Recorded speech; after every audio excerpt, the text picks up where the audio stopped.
Well, hello again. In this example, you will learn how an influence line is used along with actual loads to solve for relevant response quantities. We are going to do this in two pieces.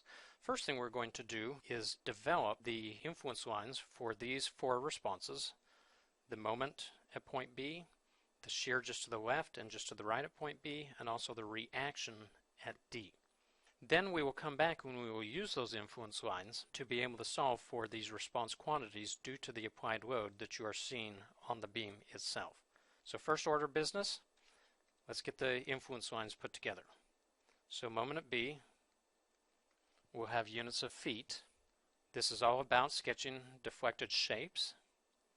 And so to solve for the moment at B, I need to insert a moment release at B and then impose a positive unit rotation. So I sketched some arrows here to indicate what a positive rotation is.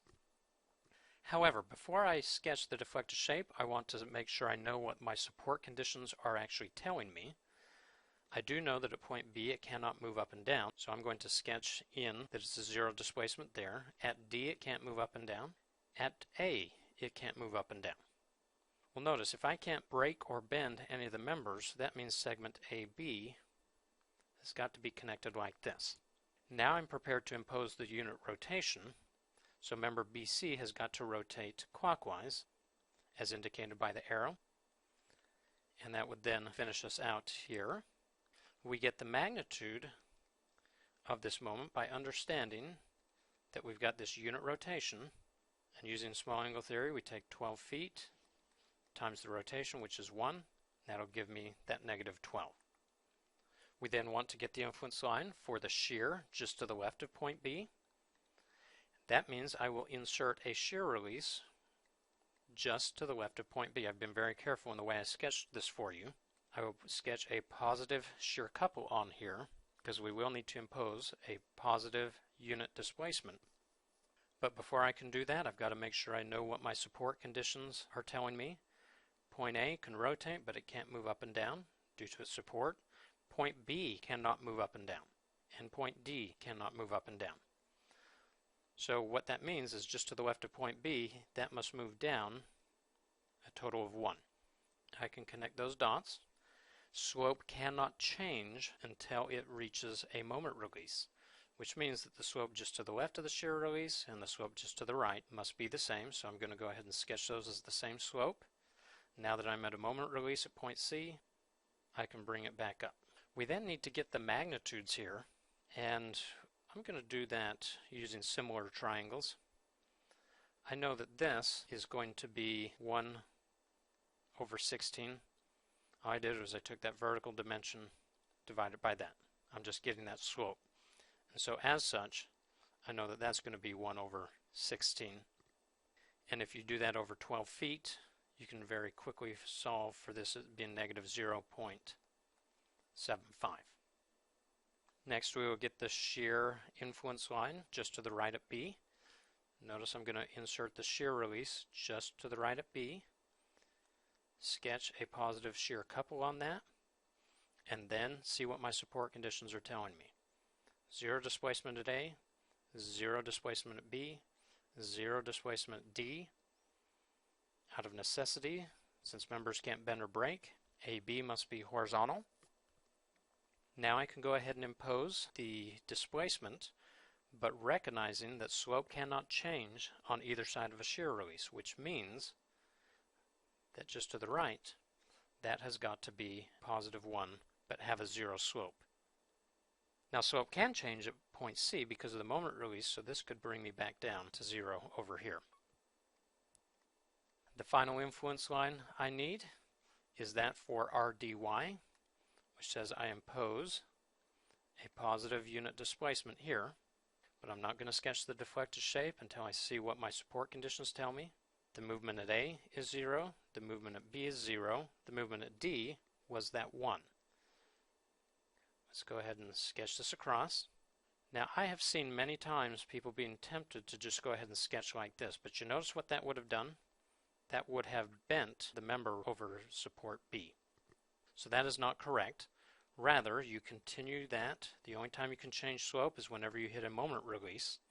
That would be here. Now we can sketch it coming up. With the influence lines complete, we can now come back and begin using those to solve for the response quantities of interest. So the way an influence line is used is for point loads, you take the value and you multiply it by the ordinate on your influence line. So let's write this here. The moment at B can be computed as 25 kips times the value here, which is 0. Now to handle distributed loads, it will be the intensity, 2.5 kips per foot, multiplied by the area of the influence line. And that area is equal to negative 144 feet squared. So if we write that down here,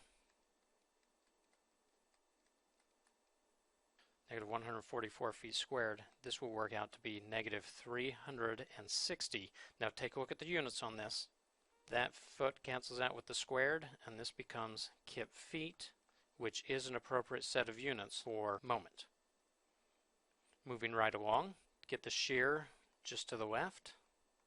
We would then take this ordinate here, that's half the distance, so this is 0.5.